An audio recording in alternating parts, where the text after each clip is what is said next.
Alors, Raphaël, directeur de Soon by AXA. Étant donné que c'est une jeune marque, on va faire quand même un petit sondage. Qui est-ce qui connaît Soon by AXA? D'accord. Qui est-ce qui a un compte bancaire ou en tout cas un enfant autour de vous ou en tout cas un jeune qui a un compte? Bon, la salle est à toi. C'est l'occasion ou jamais. Du coup, est-ce que tu peux revenir un petit peu sur le lancement de cette nouvelle marque? Pourquoi est-ce que AXA Bank a décidé justement de s'adresser à une cible jeune et comment est-ce qu'elle l'a fait?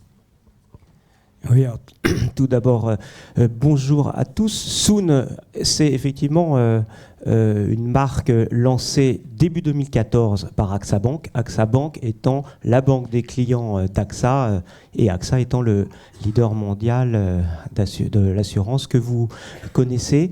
Et pour reprendre l'expression d'Emmanuel tout à l'heure, Soon se veut mobile only. C'est au-delà, on n'est pas, on est bien plus que mobile first. On est mobile only et nous nous destinons aux jeunes. Pourquoi aux jeunes? Parce que ça fait partie de la stratégie d'AXA. AXA a décidé en 2012 d'accentuer sa stratégie vers le marché des jeunes et d'être plus offensif auprès de la génération Y.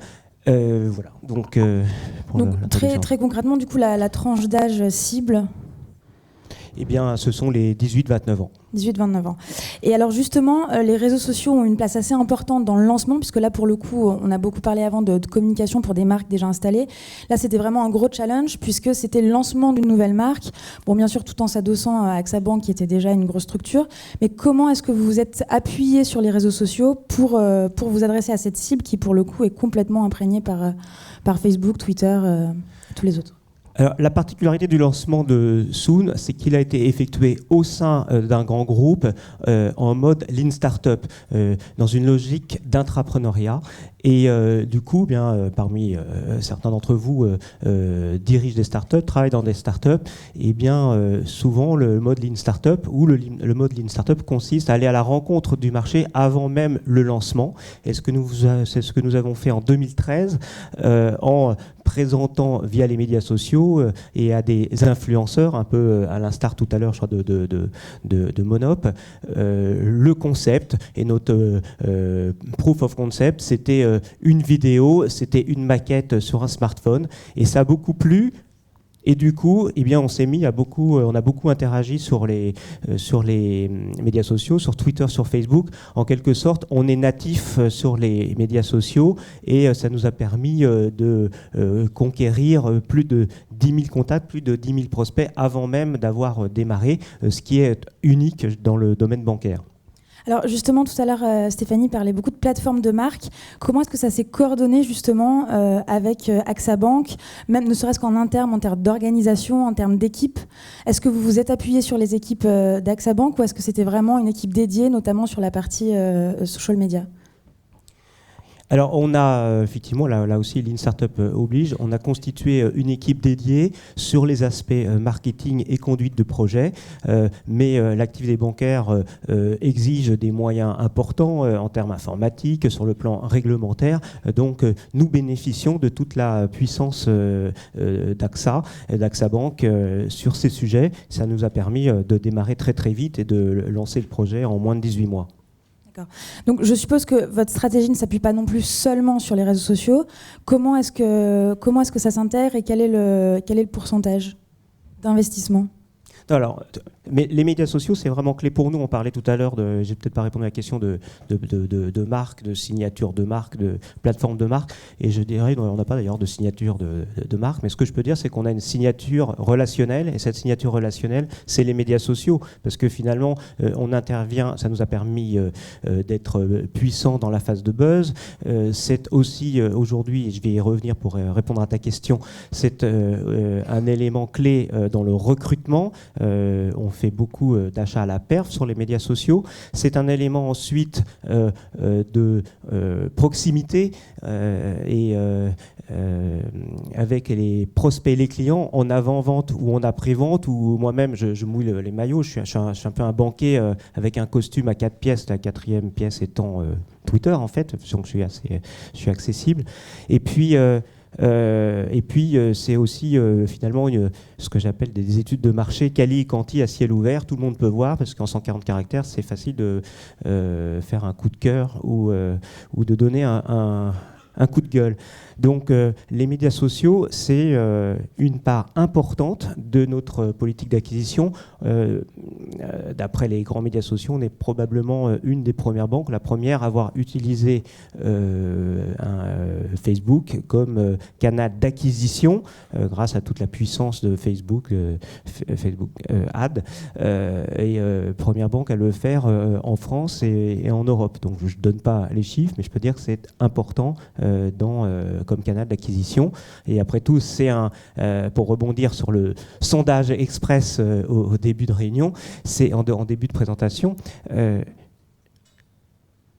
Il y a pas mal de jeunes parmi vous, en tout cas, qui sont dans la cible. Eh bien, on fait beaucoup de pubs ciblées sur Facebook et je pense que c'est comme ça qu'on a atteint le public. Alors pourquoi il y a une personne dans la salle qui a répondu? Parce qu'on est en compétition avec les banques en ligne, que les banques en ligne constituent aujourd'hui en fait environ 5% du stock de comptes. Donc ça reste encore un petit marché, mais un marché qui fait beaucoup parler de lui.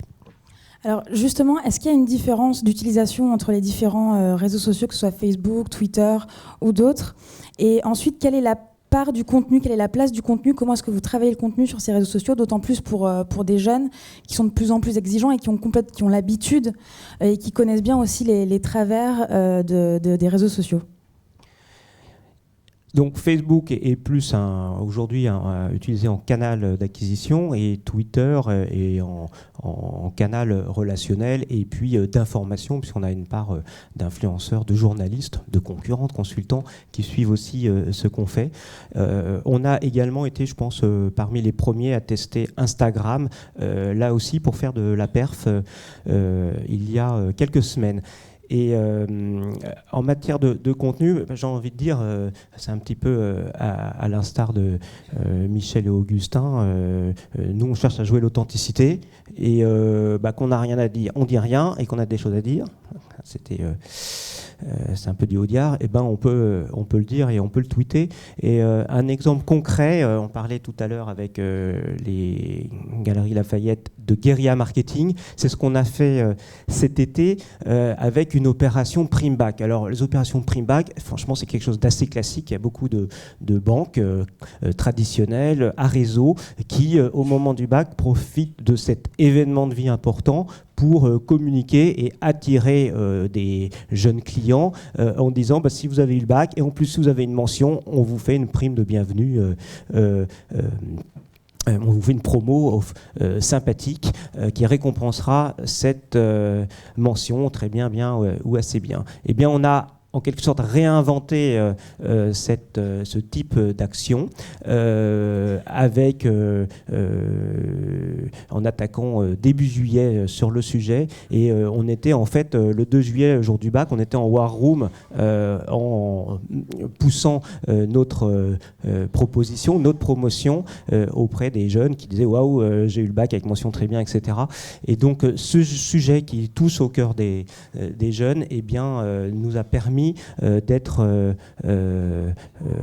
en résonance avec leurs attentes et d'utiliser les médias sociaux pour vraiment nous glisser dans la compète des grandes banques et être en quelque sorte à jouer en D1 alors que Soon par rapport à des grandes banques, même par rapport à AXA Bank, est évidemment moins connu.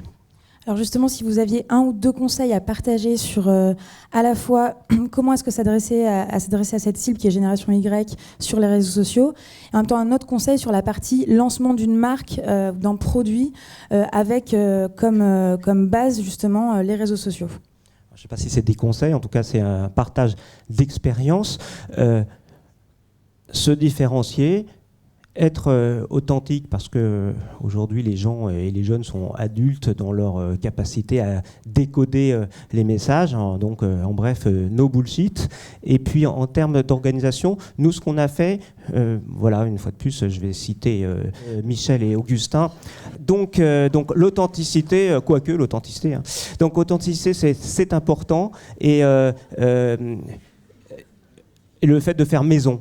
Et donc du coup, nous, la personne dans mon équipe, Bruno, qui est en charge du community management, c'est également cette personne qui est sur l'achat d'espace à la perf sur les réseaux sociaux.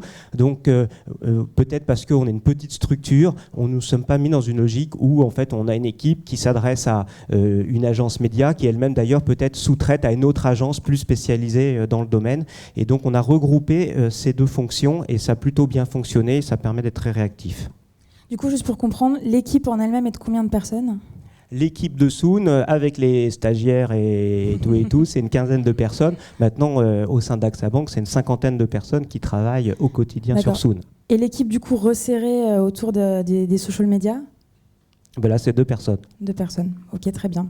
Merci beaucoup pour ce témoignage. Peut-être pour finir, les prochaines étapes, du coup, pour Soon. Et en fait, Soon, par exemple, s'appelait... il y a une dimension que je n'ai pas eu le temps de présenter, pédagogique de Soon, autour de la gestion de budget. Et souvent, les parents nous disent, mais finalement, est-ce qu'on peut proposer Soon aux mineurs, à des enfants, donc des ados qui ont moins de 18 ans. Et donc, face à cette demande, eh bien, nous travaillons à une nouvelle offre. Une deuxième dimension, c'est que au sein d'AXA, eh bien, il y a un programme important sur le marché des jeunes qui s'appelle Switch. Il y a d'ailleurs Isabelle Vernet qui a travaillé sur le sujet. Et donc, on travaille encore plus à l'articulation entre ces deux offres fortes sur le marché des jeunes. Et il y aura des actions qui seront menées dans les mois qui viennent sur cette dimension. Très bien, merci beaucoup.